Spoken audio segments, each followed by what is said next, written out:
Museveni plays an audio and a video where Kadaga had gone to the witch doctor and asked the witch doctor to bewitch and kill Museveni, Mama Janet, Saleh, Muhoozi, and Anita Among, 5 of them.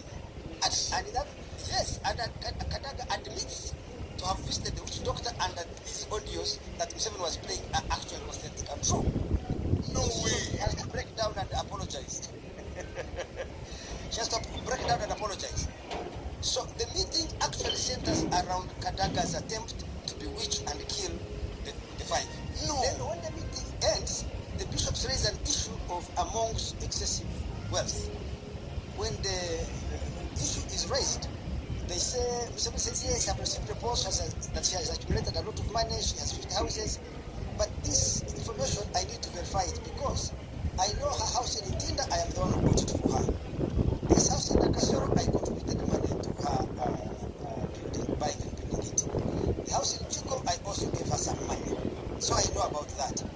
And the farm in Bukedia, I am the one who gave her 200 cows. When they visited after 5 years, they had grown to 2,000, something like that. So at least some of this wealth I know about it, and I was an active participant in their creation. Now, what they need to investigate is these other 50 houses they're talking about. But otherwise, these people are lying. So after the meeting, Museveni, I think, asks everybody leaves and asks Among to stay. And Among, since the CDF General House had said, and not somebody else, the president says, no, you don't have to worry. You remember, the sake of NRM has already endorsed you. I signed the declaration of sake. How can I? Have you ever known me to change my agreement? So on Thursday, Anita leaves re-energized. Mwiriwe ndabasuhuje muraho tudaherukanye amakuru yanyu kandi abo duherukanye mwiriwe cyangwa mwaramutse aho burimo gushya. Nizere ko mwese Imana ibarinze neza muri amahoro. Nicyo cyifuzo muranifuza ko buri umwe wese ahari, abari Burayi, abari muri Amerika, abari muri Afurika, ku isi yose, impande z'isi yose, mba mbifuriza kugira ubuzima bwiza. Ni Gatera Stanley nk'uko bisanzwe. Reka mbahe ikaze mu kiganiro tugiye kugirana uyu munsi ku cyumweru tariki 24 z'ukwa gatanu. Twagiye umwaka wagiye. Umwaka wagiye, dusenge aya mezi asigaye nayo tuyarangize, umwaka dutangira uwundi.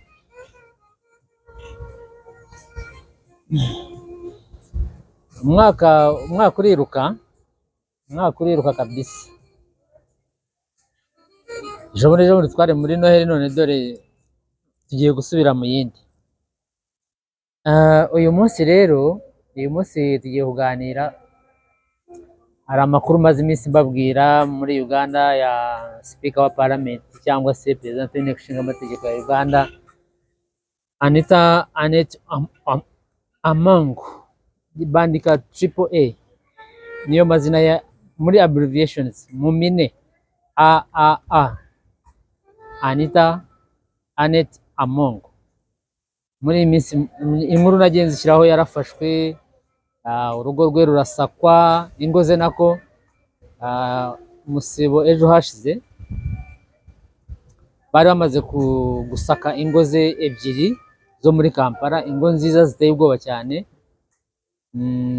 ingo zihenze. Urugo rumwe ruba na Kasero, urwo ngurwo Perezida Museveni yavuze ko aruzi ndetse ko yari wanamuguriye urwo rugo, ariko hari urundi rugo afite ahitwa Kigo, inzu wagira ngo ni hoteli y'inyenyeri 5.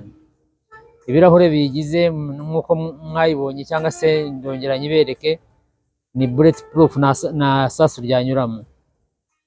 Bavuye aho ngaho gusaka aya mago ye, bajya Parliament cyangwa se ku Nteko Ishinga Amategeko, mu biro bye naho barahasaka, n'abamwungirije bose barasaka. Kugeza ubu hari abadepite 30 badashobora gusohoka igihugu kubera ruswa irimo kuvugwa uyu mugore yakoreshaga, ariko biravugwa ko yashakaga kuziyamamaza kuba perezida. ndetse amakuru aravuga ko yari amaze kugura abadepite bose, amaze kubagura kugira ngo ari we bumvira, mbese nta wundi muntu kubera ifaranga ari we bumvira. So kubera ko hari igitekerezo, hari umushinga wo kugira ngo amatora ubu ngubu abadepite bari bazajya batora, abadepite nibo bazajya batora, ntabwo ari abaturage kuzenguruka igihugu bya bindi batora. So icyo gitekerezo rero uyu Anita Among niwe wari wazanye icyo gitekerezo, ariko urumva nawe ari wowe muyobozi ukabona hafi 80% y'abadepite niwe bumviraga. Ubwo se cya gihe cyo abadepite gutora perezida siwe batora, Museveni bakamureka? Birashoboka cyangwa se ntibishoboka? Ubwo ikintu iyo kitaraba burya biba bishoboka cyangwa bidashoboka, ariko impungenge nyinshi ni aho ngaho ziri. Rero mwumvise ibintu by'amarozi, avuga ngo iwe basanzeyo ibintu by'amarozi by'abapfumu, ndetse n'umupfumu byose bavuga aho yaturutse byinshi. Bavuga ko hari ifoto ya Museveni, ya General Salim Saleh, ya General Muhoozi, n'ifoto ya Janet Museveni, noneho nawe yashyizeho iye. Nyine haba havuga ibintu byinshi, ariko bavuga ko ari ukugira ngo abaroge bibagirwe gahunda bari bafite, bahore muri ibyo. Abantu bararoga, umuntu ushobora no gukandagira ahantu gutyo umuntu agakuraho itaka, ntabwo wamenya ibyo bagiye kurikoresha. Aho ukandagiye n'igicucu cyawe baragifata bakagikoresha ibyo bashaka. Ibyo ngibyo abarozi barabizi, banumva babivuga, ariko jyewe nizera Imana. So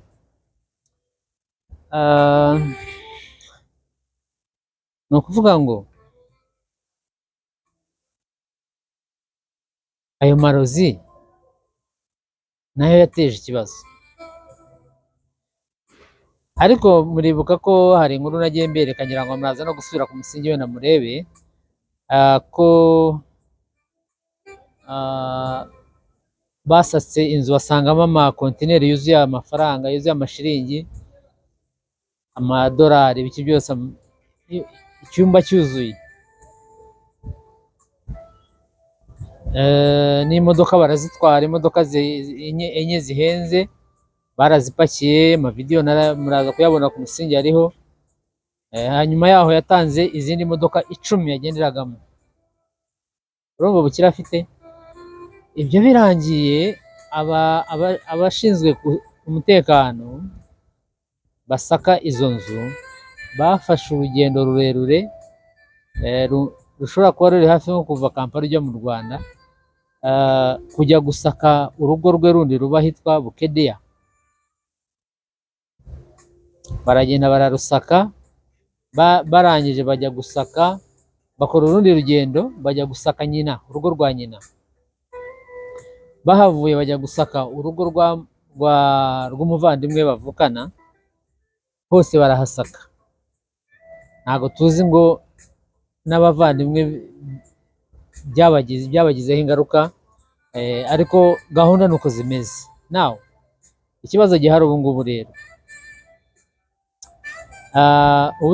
umunyamakuru witwa Andrew Mwenda yagiye kuri televiziyo z'igihugu aravuga ngo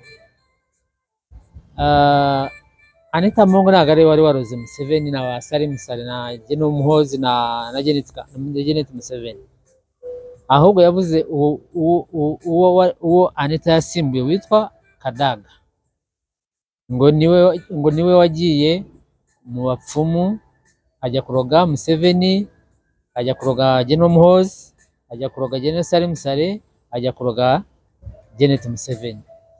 Ndetse ngo Museveni yaje afite amajwi, ariko yiba hari ahantu nayumvise sinzi, kanze ndebe. Museveni aza afite amajwi muri telefoni arayapureyinga, Kadaga avugana n'umupfumu ngo ashaka ngo yice Museveni na Salim Saleh, mbese First Family yose. Kadaga ngo arabyemera, ngo asaba n'imbabazi, ariko abantu barabyibazaho. Kuki Andrew Mwenda ari uje akabivuga? Kuki imbere bahari havuzwe Anita Mongo? Noneho Andrew Mwenda aranavuga ngo mu nzu ya Anita Mongo ngo basanzemo amashiringi iba ari 40,000 na bingahe, 100,000 ngira ngo. Ariko mwabonye amabandari berekanye. So ibintu bya politiki rero biba bigoranye. Urumva kujya ubutegetsi buraryoha, twebwe ntabwo tubizi, ariko ubutegetsi buraryoha. Ibaze kuba umuntu kukwizera akaguha kuba President w'inteko ishinga amategeko cyangwa se kuba Speaker wa Parliament, kubera ubona amafaranga menshi, watangiye kumenya n'ayo perezida yinjiza n'ayo abandi binjiza muri First Family, ukavuga uti kanjye kubaroga bapfe nanjye ari amafaranga nyitwarire. Can you imagine? Urumva politiki n'abapfumu.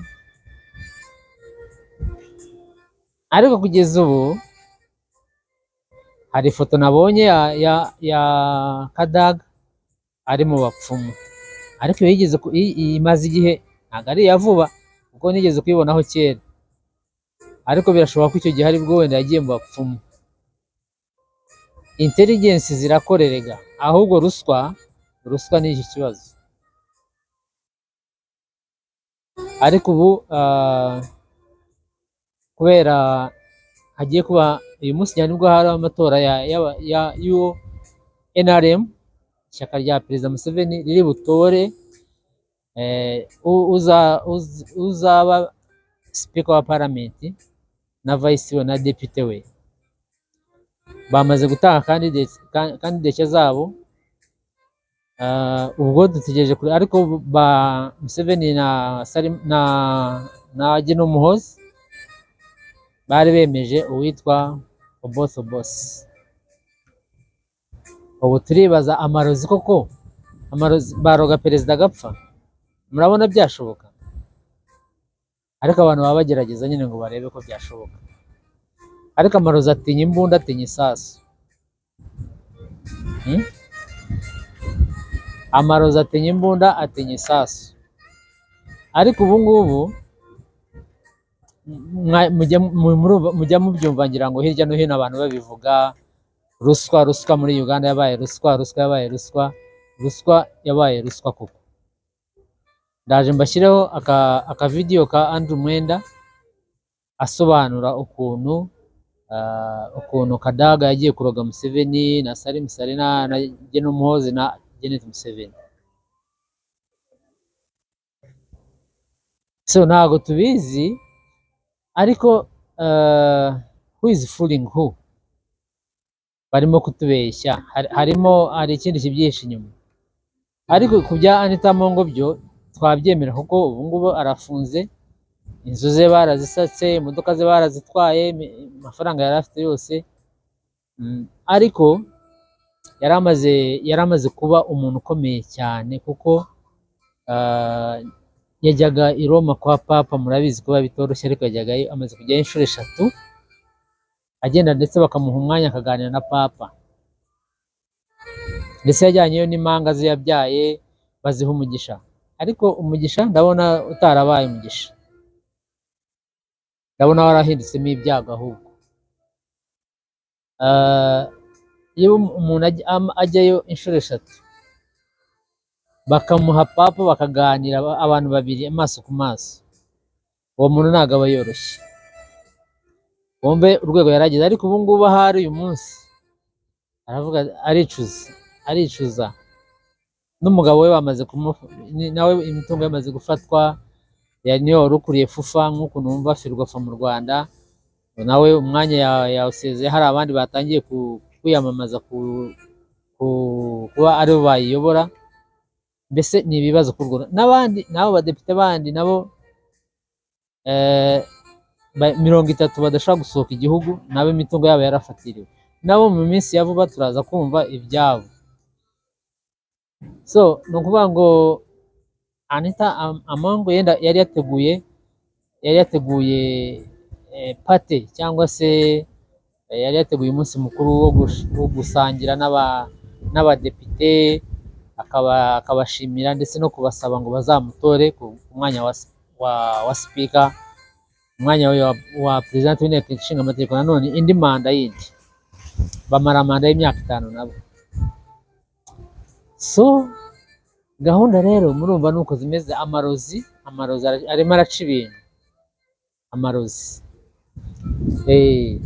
Sinzi rero ubwo ngubwo turacyategereje kugira ngo bamujyane wenda mu rukiko aburane, ariko ntabwo tuzi umunsi ryari, ngo baracyakora iperereza n'ibiki, turacyategereje natwe. Ni ibyo ngibyo nashaka tuganira uyu munsi, ariko reka mbanze nshimire abafana ba Arsenal. Varo yabahaye igikombe, ariko nta kundi namwe mwumva ibyishimo uko bimera. Ntabwo hari hashize imyaka 22, ariko ubu nabone isi yose yabaye Arsenal. Congratulations Arsenal. Mwaribye kuri West Ham, mwaribye n'amakipe menshi, Burnley n'izindi, ariko anyway nuko nguko bigomba kumera. Mugire ibirori byiza, dutegereze season itaha abo bitakunze. Ariko ejo nzakuraho ikiganiro, cyangwa se nijoro ndaza gukora ikindi kiganiro, mumaze gutwara igikombe, bamaze kukibaha. Ariko congratulations nta kundi. Buriya abakinnyi urabona iyo bari mu kibuga baba bakina, ubona buri umwe arwana, afite ishyaka ryo kugira ngo atsinde, bakanarwana bakagera gute, ariko iyo match irangiye urabahana fair play, umwe akora mu ntoki, barasuhuzanya, abatoza nabo bagasuhuzanya, cyangwa se abatabishoboye nka ba Simeone n'abandi nka ba Mourinho batajyaga babikora, ukabona arirutse aragiye yanze gusuhuzanya. Ariko ubundi fair play ni ngombwa. Twebwe twaragitwaye mu mwaka ushize, namwe reka mugitware, n'abandi bazagitwara, n'abandi. So ntibikaduteranye nk'abafana, ntibikazana umwuka mubi. It is football community. Football community niko bimeze. Nta byo guhangana, nta byo kurwana. Yes, guhangana by'amagambo n'ibyaba, ariko bijye bibi by'umupira gusa. So ndabashimiye rero, mukomeze muryoherwe na weekend nziza. Tuvuye gusenga, namwe abatashoboye kujya gusenga, nizere ko Imana iri bubagirire neza. Namwe hari abatashoboye kujya kubera impamvu zitandukanye z'akazi, uburwayi cyangwa n'izindi, kubura itike, ibiki ibintu nk'ibyo, ariko twese Imana iduha ubuzima bwiza, Imana idufashe, Imana iturinde n'ibyago, iturinde ibintu bibi. Imana iduhe amahoro, iduhe gutuza, iduhe gukora, iduhe amafaranga. Nibyo ngibyo rero mbifurije. Mu kanya tugiye kujya kureba umupira saa 12. Uyu munsi nibwo shampiyona y'Abongereza irangira, dutangire kujya mu masoko kugura no kugurisha, twitegura n'igikombe cy'isi World Cup. Iratangira muri uku kwezi kugiye gutangira, tuzayirebe neza nayo. Rero ntabwo ndi burenga aha ngaha, gusa iyo utarakora subscribe ndakwinginze kora subscribe. Nabura abantu bakeya gusa, rega mbabarira umwandireho kuri subscribe, sibyo se? Hari akantu ubibone hari akavuga ngo subscribe hariya hasi, ujye ukandaho gusa. Ndabura abantu bake gusa, mushatse mwabinkorera, wowe uri bubikore, Imana iguha umugisha. So niyo ukanze kuri subscribe, iyo nshyizeho ikiganiro, telefone irabikwereka ko nshyizeho ikiganiro, ukaba wajyayo ukareba amakuru. Bashaka kwamamaza namwe ni karibu. Twabamamariza, mfite website, mfite amachannel ya YouTube atandukanye. So twabamamariza, mfite amashusho media abantu bafite imibare myiza abantu bakwamamazaho, ushatse ko twamamariza twakwamamariza. Ngira ngo ni ibyo ngibyo. Ikindi ndumva nta kindi nibagiwe uyu munsi kubabwira. Gusa mukomeze mukurikirane ayo makuru yo muri Uganda. Uganda haba amakuru menshi, haba amakuru ashyushye, haba hari udushya buri gihe haba hari udushya twinshi. Rero reka mbasezere, ndabakunda cyane kuko ni mwebwe dukorera, ni mwebwe dushakira amakuru. Kumenya amakuru ni ibya mbere. Amakuru ni ingenzi, kumenya amakuru ni ingenzi. Gusa nyine urumva ibintu by'amarozi nibyo nendaga kubabwira cyane uyu munsi. Bya Anita Mungo byo nsa nkaho narabibabwiyeho, maze kuri inkuru ngira ngo zigera muri 2. Uko byifashe n'ubu ngubu rero nibyo nenda kubabwira, hajemo n'iby'amarozi, hajemo noneho kubishyira kuri wundi muntu. Kadaga niwe wabayeho, niwe Anita Mungo yasimbuye, niwe wabishyize, ariko ntabwo aragira icyo abivugaho. Uretse Andrew Mwenda niwe wabivuze mu kiganiro kuri televiziyo, niwe wabivuze. So na Museveni nabonye hari ukuntu yamushubije, nabyo turaza kubiganiraho ejo. So reka rero mbashimire, komeze muryoherwe na weekend nziza, umugoroba mwiza. Ntimukibagirwe kuri G1 ni hoteli nziza rwose. Iyo uje mu Rwanda, uvuye mu Rwanda uje muri Uganda, ushaka aho kurara, ushaka aho gucumbika, bafite amacumbi meza kabisa. Bafite hoteli nziza, ifite jaride nziza, nyawo mujya muyibona mu mavideo nkora. Amafunguro, mbese serivisi za hoteli zose barazifite. Rero reka mbasezere, mukomeze mugire weekend nziza, mujye kureba umupira turyoherwe, buri umwe ikipe y'itsinde, zose zitsinde. Bye bye.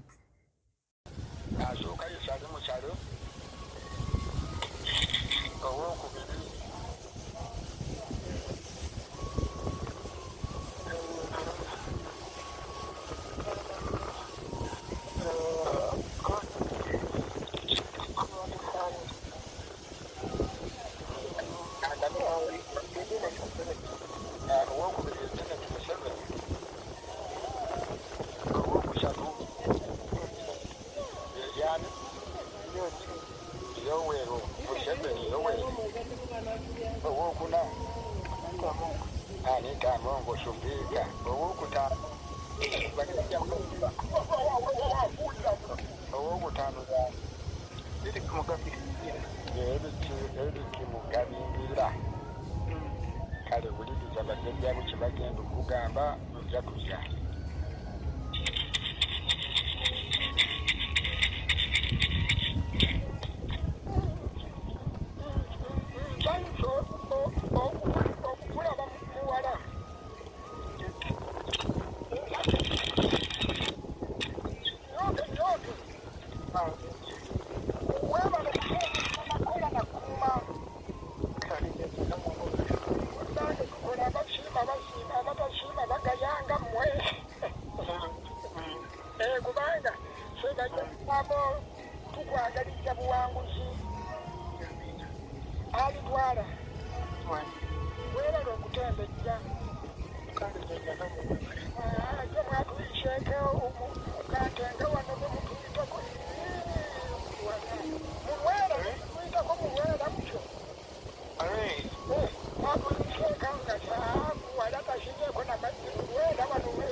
tubatwala kaakano abantu baenjagala okukubuuza ng'era omulimu gwabwe gwe gwabasasuza era baagula endagaano nti gwe ng'ovuddewo ng'akalulu tekannaba kubaawo nga basasulwa era nkubuulira nti singa ne twateekawo mbeera ebikaana yeefuula akumanyi buli kimu akikwogerako oyo omwana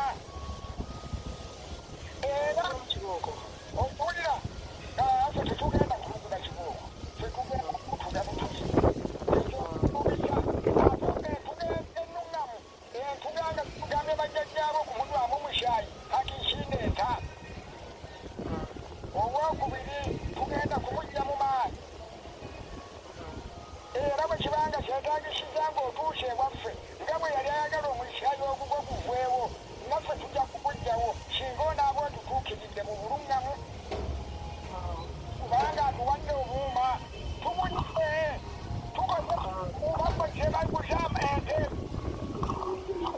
baguze embuzi baguze endiga bookeza buli kimu ffe bajjaja tugatyaha kubanga bajja waffe mu kigwa era tubiri kaakano njagala okukutegeeza nakawala ebintu waliwo eddoga eriri ku kitaawo ku malaalo okiwulira nga baali beetaaga nti kitaawo asibe ebibyo byonna eby'obugagga ng'era gugoli bakozesezza ffe bajjajjaabo era twakwata ku buuma bwo ne tubusiba mu nsawuyo gy'oweeka obuuma bujja bukubulankanako ebibyo byosookola byonna bifa n'omwana yakutwala ekenya yali ayagala kuddira kenya era singa tebaali bajjajjaabo ffe singa alitwala bafa okiwulidde